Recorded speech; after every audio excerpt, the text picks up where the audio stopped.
오늘 우리에게 주신 말씀은 빌립보서 3장 12절부터 14절 말씀입니다.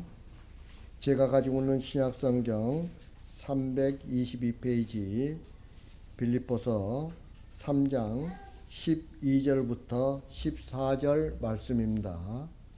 다 찾으셨으면 제가 봉독해 드리겠습니다. 내가 이미 얻었다 함도 아니요 온전히 이루었다 함도 아니라 오직 내가 그리스도 예수께 잡힌 바 된 그것을 잡으려고 달려가노라. 형제들아, 나는 아직 내가 잡은 줄로 여기지 아니하고 오직 한 일, 즉 뒤에 있는 것은 잊어버리고 앞에 있는 것을 잡으려고 표대를 향하여 그리스도 예수 안에서 하나님이 위에서 부르신 부름의 상을 위하여 달려가노라. 아멘. 박승철 선교사님 나오셔서 믿음의 경주라는 제목으로 말씀 전해 주시겠습니다. 많은 은혜 받으시기 바랍니다. 먼저 선교 영상부터 듣겠습니다.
내가 충만하다.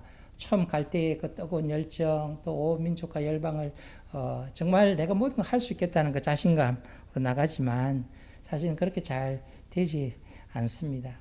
저 스스로 마찬가지고 또 우리의 목표, 또 우리가 정말 어디까지 궁극적으로 가야 된다는 그 목표를 정하고 있지만 실질적으로 오늘 말씀에 이미 얻었다 함도 아니요 온전히 이루었다 아니라 결승점은 이미 보고 있지만 그 결승점을 가는 것들은 끝이 없이 계속 달려가야 된다는, 이 땅에서는 우리가 끝까지 달려가야 된다는 그런 의미에서 오늘 제가 믿음의 경주라는 제목을 가지고 우리가 함께 은혜를 나누고자 합니다. 사실은 저의 믿음의 본격적인 시작은 대한민국이 아니었습니다.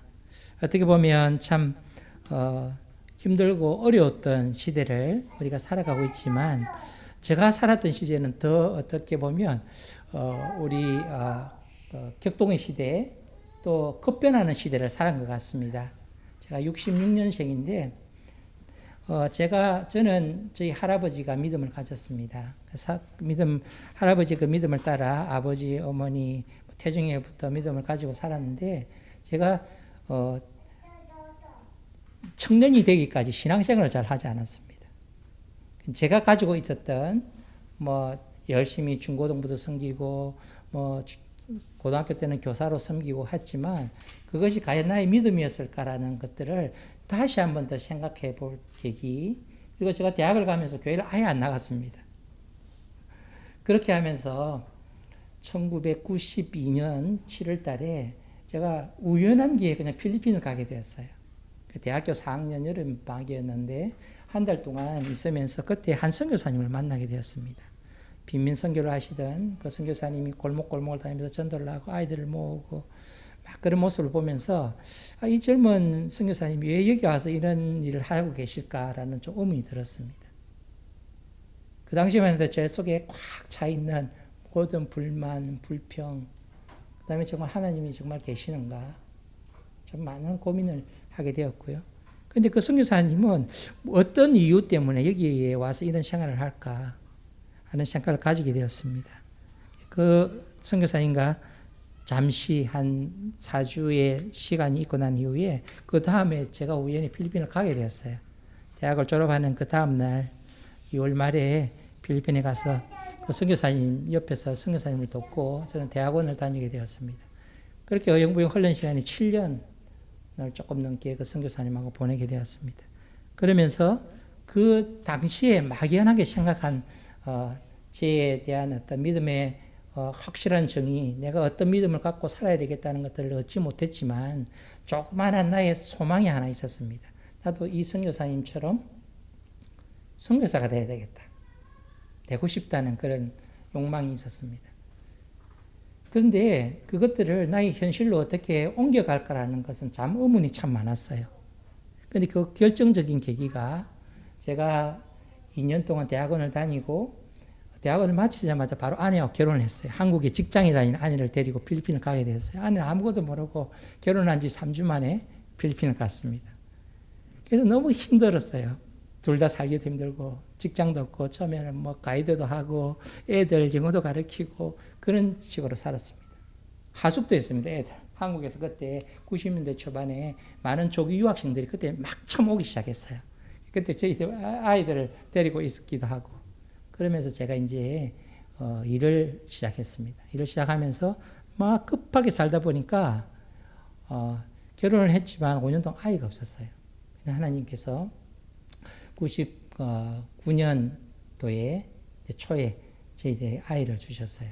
음력 설날 아침에 아이를 주셔서 그때 제가 아내에게 그렇게 이야기를 했습니다. 여보, 우리가 이제 아이를 하나님께 이미 주셨는데 우리가 하나님께 약속한 것을 지키면 안 좋겠나. 그래서 이제 선교사가 그 당시에는 이제 필리핀에서 조그만 사업을 하고 있었고 이제 무역업과 렌터카 사업을 하고 있었어요.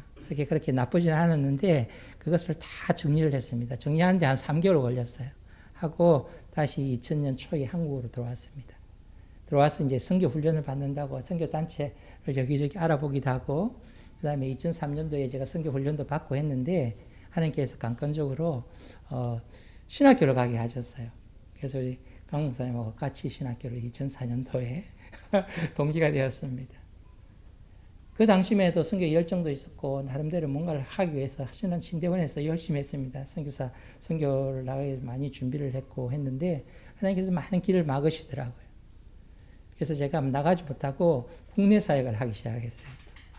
7년을 다녔습니다. 김해로, 부산으로, 또 창원으로 이렇게 돌다가 국내 사역을 하다 보니까 참 여기저기서 국내에서 사역하면 어떻게 하는 유혹이 많았습니다. 몇 가지 유혹이 있었는데요. 첫째는 제가 섬기던 교회에서 교회를 개척을 하는데 개척한 교회가 잘 되지를 않았어요. 그 교회가 막 문제가 많았어요. 그래서 목사님께서 저를 그 교회 이제 담임 목사로 보내려고 하신 경우도 있었고, 또 그 문제가 잘 안 돼가지고 가기 전에 우리 교회도 개척을 한번 하자 해서 또 저를 이야기하는데 제가 거절했습니다. 왜냐하면 선교사에 대한 어떤 그런 너무 강하기 때문에 거절하고 그렇게 나가게 되고, 제가 선교지에 나가려고 이제 막 준비를 하고 있는 몇 달 지나지 않은 그러니까 임박해서 한두 달 전에 제가 섬기던 첫 교회에서 연락이 왔습니다. 담임 목사로 섬김하겠다고 장로님이 한 서너 번 전화가 오셨어요. 목사님 선교지 안 나가시면 안 되겠냐고. 근데 그 마음을 제가 도저히 이렇게 바꿀 수 없는 너무나 강한 뭐라 그럴까요? 제 나름대로 고집이 있었습니다. 그래서 이제 정리를 하고 사임을 하고 3주 만에 창원에 교회를 했는데 정신이 너무 없었습니다. 선교지를 나가려면 한두 달 정리도 하고 기도도 좀 하고 나름대로 그런 시간을 갖기를 원했는데 교회가 너무나 바쁘다 보니까 이게 사임이 안 되는 거예요. 그래서 제 기억에 한 2, 3주 그렇게 이제 출국 준비를 하고 바로 선교지 나갔습니다. 근데 결정적인 것은 제가 정말 모든 것을 뿌리치고 정말 하나님 앞으로 나가야 되겠다는 그 열심히 달려가겠다 하는 마음은 가지고 있었는데, 처음에 제가 경험한 것이 아이들을 태우고, 아이들 좀 어릴 때 첫 사진 보이죠, 그죠? 7개월 된 갓난아기 하나님이 너뚱이를 주셨어요. 그래서 성경 얼른 봤는데 아이가 생겨서 7개월 아이, 그 다음에 11살, 13살 된 아이를 이제 데리고 왔습니다. 우리 아이들 좀 어중간히 컸을 때가 선교지에 나가게 되었어요. 나가는데 마지막 이제 부산에서 인천으로 서울에서 가는데 이제 그때 저희 누님이 따라오셨어요. 부산 김해공항에. 이제 누님은 이제 김해공항 마중오고 집에 가셔야 되는데 누님이 맞이고 제가 막내거든요. 너무 걱정이 되니까 누님이 비행기를 걸어서 표를 끊어가지고 김포로 와서 거기서 택시 타고 인천공항에 따라오신 거예요. 밤늦게까지. 그래서 우리 밤 비행기였거든요. 그때 저가항공이 처음 나와서 비행기가 텅텅 비어 있었어요. 아무도 비행기 없고 제일 뒷자리에 아이들 다 눕혀놓고 저는 앉고, 아내는 아이 막내 때문에 지쳐서 그냥 반쯤 잠들어 있고 아이들은 그 의자에 그냥 이렇게 길게 누워서 자는데, 그때 저한테들은 공포감이 있었습니다. 야, 내가 선교지 가면 어떻게 살지? 필리핀에서 7년 이상, 7년 한 3개월을 제가 살았습니다. 사업도 하고 선교사님 돕기도 하고 평신도로 이제 열심히 살았고, 또 나름대로 또 한국에서 7년 동안 사역도 했고, 그런데 그 두려움은 어쩔 수 없이 내가 정말 이 선교지에서 이제 새롭게 아이들과 갖고 이제 선교지를 개척해야 되고, 그런 과정에 아무 생각 없이 그냥 눈물만 계속 나더라고요. 한숨도 자주 못하고 비행기 제일 뒷자리에서 하나님 정말 도와주십시오라고 했던 그런 기억이 있습니다. 그런데 저에게도 선교사에 어떤 유전자가 있었는지 다음날 아침에 말레이시아에 도착했는데 모든 걸 싹 잊고 이제 어떻게 살아야지에 대한 이제 실질적인 것이 막 들어갔습니다. 정말 정신없이 살았습니다. 언어를 공부해야 되고 새로운 언어를 배워야 되는데, 제가 그때 간 지가 45세였습니다. 현장에 간 지가. 이제 매 일주일에 4번씩 이제 학원에 가서 말레이어를 배우고, 그래서 매일 한 4시간 정도를 했습니다. 그래서 한 6개월을 하고, 또 막내 키운다고 막내가 아파가지고 매일 병원에 이제 막내가 아이들이 이제 다른 기후나 이런 문화에, 다른 기후에 적응하는 게 굉장히 힘들었던 거 봅니다. 그래서 매일 밤에도 병원 가고 매일 병원 가는 거예요. 그리고 아이들은 또 11살, 13살 아이들은 어중간에 가가지고 들어갈 학교가 없어가지고 처음에는 홈스쿨링을 했습니다. 몇 개월 하고. 그다음에 처음에는 중국인 학교를 갔죠. 중국말을 모르는데 중국어 수업을 하고 이제 그렇게 시작했습니다. 그렇게 열심히 어떻게 하다 보니까 시간이 훌쩍 이제 마치고 이제 새롭게 저희들은 2년 동안 언어 훈련에 마치면 그때부터 이제 본격적인 선교사가 됩니다. 그때쯤에 저를 마중 나왔던 누님께서 자궁암으로 소천을 하시게 되었어요. 마산에 있는 창원에 있는 교회 권사님이셨는데 저희의 가정 그 후원자였습니다. 많이 기도도 많이 후원하시고 물질적으로 저희들을 많이 도와주셨는데 그 소천하시게 되고 그때부터 저희들이 이제 초창기 사역이 이제 선교사님 밑에서 우리가 배우기도 했지만 아까 인도계 타밀계 고아원에서 언어가 안 되니까 말레이 사역을 못하고 처음 한 6개월 정도는 영어로 아이들을 가르쳤어요. 매주마다 가서 주일마다 가서 그 애들하고 예배를 드리고 또 주중에는 언어를 하고 그래서 그 애들 사역을 어느 정도 이제 좀 안정이 되고 다른 사역을 이제 찾으려고 막 하던 시기였어요. 그래서 이제 누님 돌아가시고 나서 다른 사역들을 이제 원주민 사역을 해야 되나 이슬람 사역, 이슬람 훈련을 많이 받고 있었는데 거기 현장에 가서도 제가 훈련을 굉장히 많이 받았어요. 우리 이제 국제단체에서 하는 단체 훈련을 계속 하면서 이제 무슬림 사역 기도회 중보팀 그다음에 전도팀에서 이제 국제 기구 분들하고 선교 사역팀들하고 일부가 돼서 시작하다가 2013년 우리가 그냥 우연히 방문한 원주민 마을 교회에 거기는 이제 한국에서 단기팀들이 오면 거기 그 마을에 가서 그냥 전도도 하고 아이들을 불러놓고 하던 마을이었어요. 그 마을도 우연히 저희들이 발견해 갔는데 그 마을에 작은 기도처가 있고 아웃리치 센터가 있었는데 이 센터가 한 3년 동안 문을 닫고 이게 하지는 이제 교회가 문을 닫은 겁니다. 쉽게 얘기하면 그 지역에 그 교회가 2013년 연말에 그냥 확 날아가 버린 거예요. 건물 자체가 완전히. 그런데 제가 이제 새로운 선교 사역을 준비하려 하려고 하는 그 사이에 하나님께서 저를 그쪽으로 보내신다는 생각으로 제가 사역을 하기 시작했습니다. 연말에 이제 그 건물을 다시 어떻게 할까 좀 고민하다가 2015년 그 다음에 14년 5월에 건물을 지었어요. 형님 아시는 몇몇 장로님이 갑자기 어떻게 교회 후원을 해보려니 모금을 하니 잘 되지 않더라고요. 형님 아시는 장로님 서너 분이 그냥 이렇게 십시일반으로 그 건물을 조그맣게 짓게 되었습니다. 그리고 매주마다 이제 그 교회에서 원주민 마을 교회 사역을 하기 시작했습니다. 근데 막 이제 건물을 지어놓고 그분들이 한국에 오시려는데 형님이 언론하러 가다가 KTX에서 심장마비로 소천하셨어요. 형님 장로님이신데. 누님이 그 1년 한 조금 지나서 소천하시고 또 큰형님 돌아가시고 저희 사형제인데 이제 두 분이 그때 돌아가셨어요. 제가 하나님께서는 많은 실망도 가지고 내가 여기서 중단해야 되나. 제가 장례식에 왔는데 제가 이제 형님하고 같이 사업을 하다가 갔거든요. 신학교 가기 전에 제가 한 3년 동안 형님하고 같은 조그마한 공장을 했어요. 그래서 친척들이 다 그러더라고요. 네가 이제 들어와라. 형님 일을 그냥 네가 하고 그냥 선교를 그만두라고 계속 이야기하셨어요. 저는 사실은 유혹이 조금 있었습니다. 현장에 이제 막 힘든 것도 있었고 여러 가지 상황이 그랬었는데 제가 그때 기도하면서 드는 생각이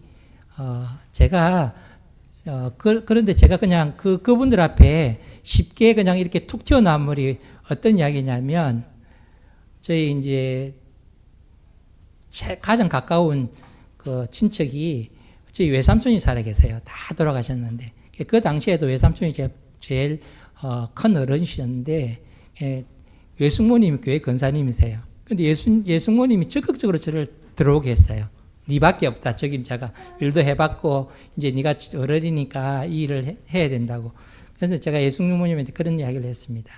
숙모님, 제가 이미 저는 강을 너무 많이 건넜습니다. 제가 가야 할 길이 있고 제가 하나님 앞에 약속한 것이 있기 때문에 그것들을 제가 다시는 할 수 없고 저를 위해서 다시 좀 기도해 주십시오. 그렇게 하면서 교회를 시작하게 되었습니다. 제가 하나님께서 우리가 달려가는 길 가운데 모든 것들 이 라인, 결정적인 목표는 어딘지 모르지만 막 헤매고 가지만 잠시 비춰주는 빛, 그 다음에 그 하나님의 주권, 섭리라고 하는 것이 그 교회를 나한테 맡기신 것은 그 형님을 통해서 또 그 교회 마을 사정을 통해서 이 교회가 세워지다 보니까 제가 그걸 거부할 수 없는 하나님의 굉장히 이끄시는 강권적인 인도가 있었어요. 그래서 제가 그 교회를 사역하게 되고, 우리 목사님, 강 목사님 가보셨지만 저희 집하고 교회까지 180km입니다. 아침 저희들 되면 막내를 한인교회 유치원에 태워주고 바로 이제 교회 가서 11시 되면 예배를 벌였는데 집에서 한 2시간 반, 3시간 거리입니다. 10년을 계속 그 교회를 다녔어요. 그 다음에 초창기에는 사실은 그 마을에 제가 살았습니다.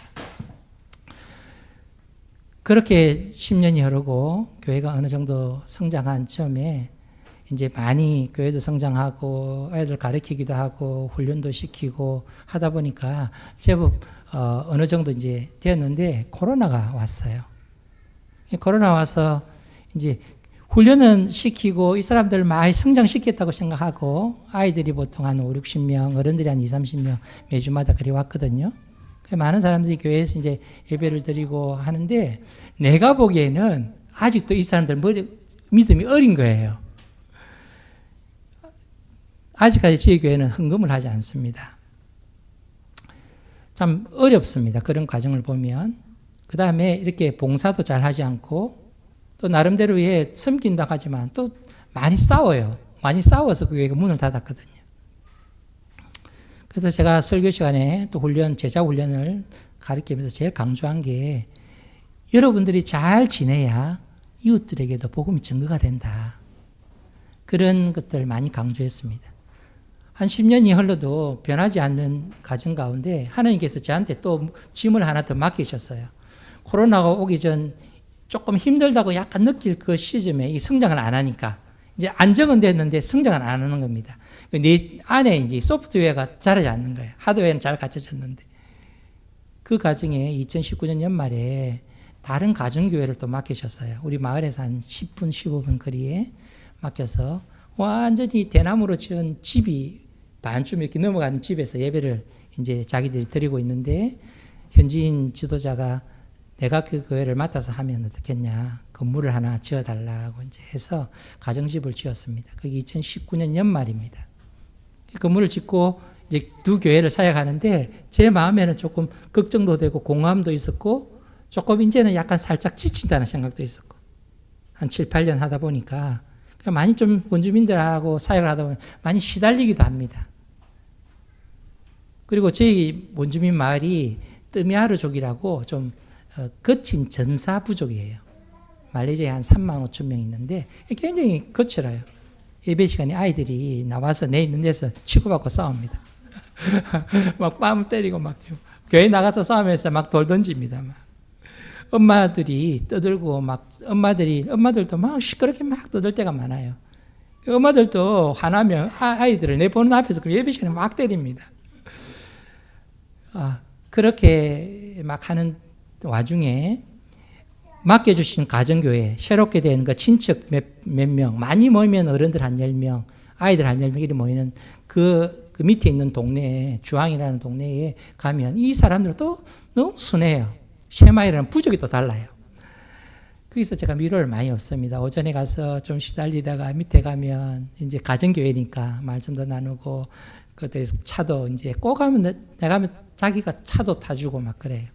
그러면서 제가 많이 기도했습니다. 그런데 코로나가 터지고 그 교회도 이제 막 시작하자마자 한 달 만에 교회 문을 닫게 됐어요. 두 교회 다. 그 가운데 저한테 진짜 실질적인 이제 어려움이 왔어요. 또 많이 생각하게 되고 고민하게 되고 또 내가 교회를 갈 수 없으니까 교회가 이제 코로나가 오자마자 제일 먼저 시작된 게 장례식입니다. 교인들이 7분 돌아가셨거든요. 포스라의 교회만. 이제 갈 수 없는 겁니다. 그러면 코로나 시기에 하필 우리가 다 투지폰을 쓰다가 영상폰이 그때부터 교인들이 한두 명씩 가지기 시작했어요.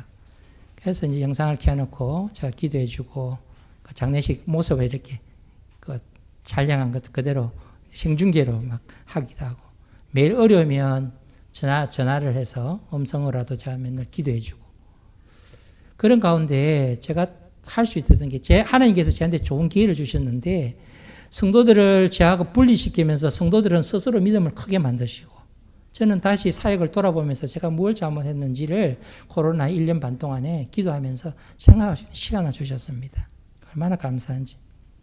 근데요, 코로나가 끝날 즈음에 저희 교회 성도들이 동영상을, 가정 예배 드리는 동영상을 촬영해서 저한테 보냈어요. 기도 제목을 보내고, 저는 매일 아침마다 큐티 제목을 요약해서 성경 구절하고 우리 성도들한테 보냅니다. 그럼 이 사람들이 쉐어링을 해야 된다. 얘들 나누고. 그런 식으로 해서 교회를 시작했는데, 교회가 그때부터 믿음이 점점 자라기 시작했어요.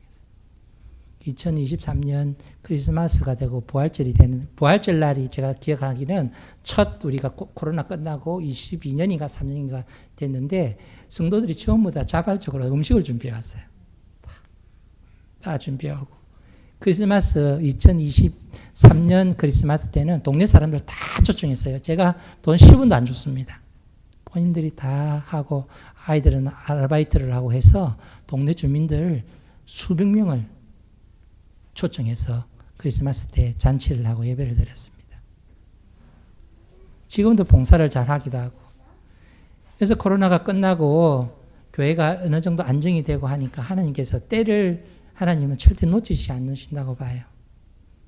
그 밑에 있는 교회에 가정교회도 건물을 짓고 매주마다 어떤 때는 아주머니 한 명하고 예배 드릴 때도 있고 하지만 저희들이 그래도 빠지지 않고 계속 그 교회를 계속 섬겼습니다. 그렇게 하다 보니까 이 교회를 처음에 소개해 주셨던 그 전도사님이 저한테 이 교회를 현지인 교회, 거기서 조금 멀어진 한 40분 거리에 있는 도시교회, 중국계 교회가 같이 선교사님하고 협력해서 이 교회를 한번 해보겠다고 이야기를 했습니다. 나는 너무나 감사하죠. 결국은 선교사들이 할 수 있는 것은 어느 정도 토대가 되면 다 현지인들한테 물려줘야 되는 게 저는 맞다고 생각합니다. 그래서 이 교회 목사님을 만나러 갔습니다. 그것이 작년 1월 달입니다. 작년 1월 달. 올 1월 달이, 작년 1월 달, 올 1월 달입니다. 올 2025년 1월 셋째 주에 목사님 만나고, 그것도 그 전에 작년 연말 크리스마스 한 달 전에 만나게 되었습니다. 근데 이분이 싱가포르나 인도네시아에 선교를 한 중국계 선교사님인데, 말레이시아에 있는 우리 이포 지역에 있는 우리 원주민 교회하고 가까이 있는 교회가 선교를 두려워하고 전혀 선교 자체를 하지 않습니다.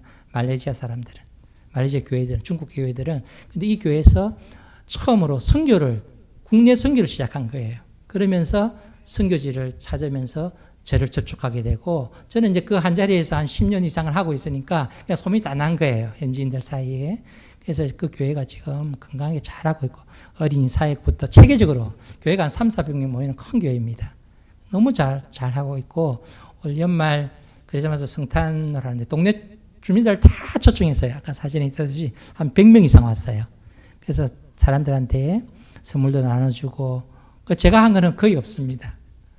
이분들이 다 이게 텐트도 준비하고 해서 하기도 하고, 포스라의 교회도 결국은 한 2-3년 내로 이분들한테 입양하기로 그렇게 이제 약속하고, 그 입양의 단계를 밟고 있습니다. 이분들이 파송한 완전 원주민, 중국계 목사님이 아니라 원주민 목사님, 안수받은 목사님이 저희 교회 와서 한 달에 한번 설교를 합니다. 그래서 이제 차츰차츰 하면 이게 한 주로 늘리고 두 주로 늘리고, 그래서 사실은 이 목사님 오면 성도들도 많이 안 와요. 제가 가야 또 많이 옵니다. 그래서 이제 그런 문제들, 교회 문제들, 재정적인 모든 문제들을 이분들한테 이양하고, 저는 또 다연사역으로 그 마을 중간에 또 다른 마을, 교회가 없는 마을에 작은 가정교회든지 저는 그것들을 준비하고 있습니다. 사실 참 쉽지가 않습니다. 이런 일들을 다 정리하고, 작년 연말에 이제 제가 코로나 전에 이야기가 좀 순서가 좀 거꾸로 됐는데, 이 원주민 마을 두 마을을 하나님께서 잘 안정시켜 주는데, 그 이후로 저한테 온 영적인 좀 회의가 왔어요. 그래서 정말 내가 이게 선교사가 맞나. 몇 년 코로나 전에 왔던 그것들이 조금 확 밀려오면서 연말 한 10월 달, 9월 달, 작년 9월 달, 7월 달 제가 사역하던 처음에 고아원 사역이나 같이 동역해 주시던 필리핀에서 만났던 그 나의 멘토 선교사님이 말레이시아 갔기 때문에 내가 말레이시아를 가게 된 거거든요. 이분과 10년 이상 같이 사역했는데 이분이 이제 본부 사역으로 한국에 들어오셨어요. 본부의 멤버케어 원장님으로 저희 선교본부에 들어오셨는데 이분이 9월 달 정도에 대해서 췌장암에 걸리셨어요. 저희 멘토이자 제가 젊었을 때 이분 때문에 처음 이야기, 이분 때문에 제가 선교사가 됐는데 그래서 내가 마음의 상실감도 있고 또 내 사역을 하면서도 이제 이 선교사님한테 계속 자문도 얻고 또 같이 동역하는 것도 있고 같이 사역하는 것도 많았는데 좀 나름대로 어떡하지 하는 것도 있지만 누님이나 형님이나 또 이런 목사님, 형님 같은 목사님을 데려가시니까 좀 실망감도 있고 나름대로 참 많이 힘든 부분도 있었습니다. 그래서 내가 좀 기도하면서 한국가에서 내 스스로 좀 힘이 필요하다 싶어서 제가 일찍 들어왔는데 그때에 하나님께서 이런 현지인 동력자들을 붙여주셨어요. 우리 다니엘 목사님이라고, 조셉 목사님이라고 중국계 선교사님인데 이분이 너무 잘하세요. 저한테 어떤 믿음이 어떤 유대나 이런 마인드도 너무 비슷해요. 말레이시아 사람 같지 않은.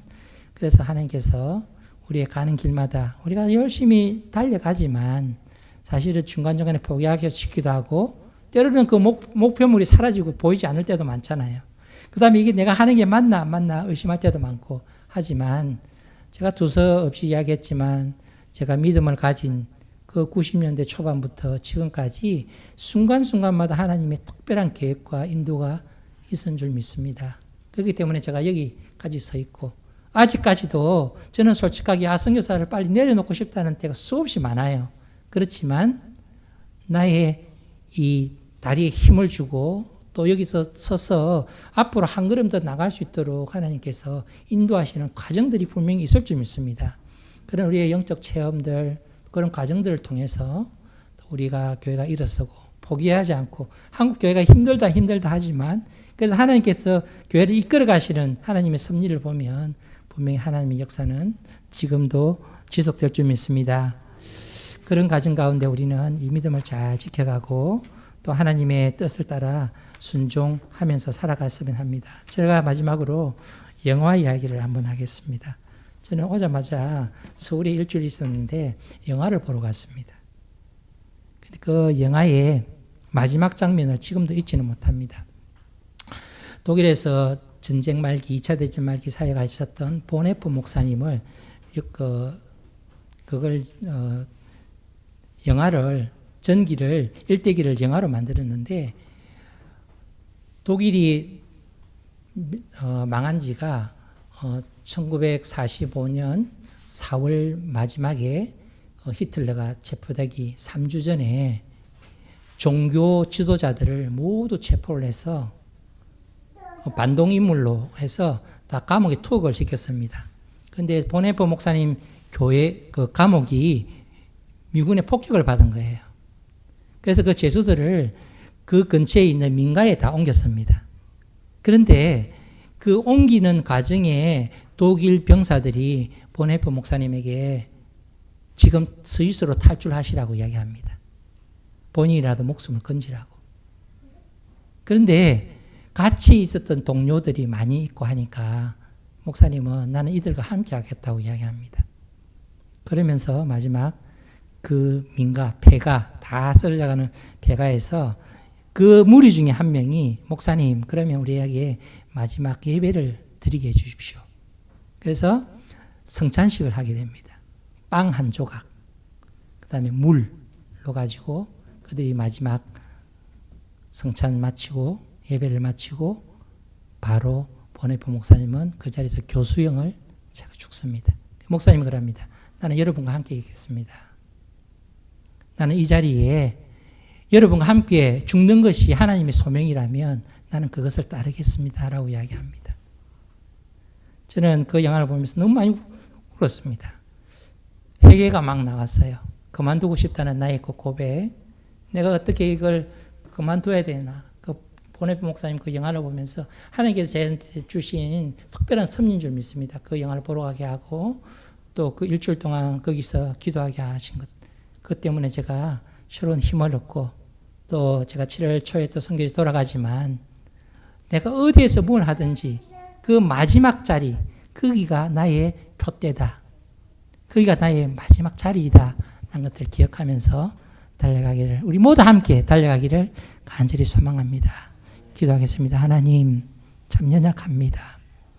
때로는 불충하고 수없이 제가 많은 죄인이기도 합니다. 그렇지만 하나님께서 우리에게 사명을 맡기시고 이 사명을 하나님 또 이끌어가게 하신 건 너무나 감사합니다. 컷없이 달려가지만 때로는 우리가 길을 잃고 헤맬 때도 많습니다. 그때마다 하나님 말씀하시고 용기 주시고 새로운 지혜를 주셔서 끝까지 달려 승리자로 살아가게 하여 주시옵소서. 감사하며 예수님 이름으로 기도합니다. 아멘.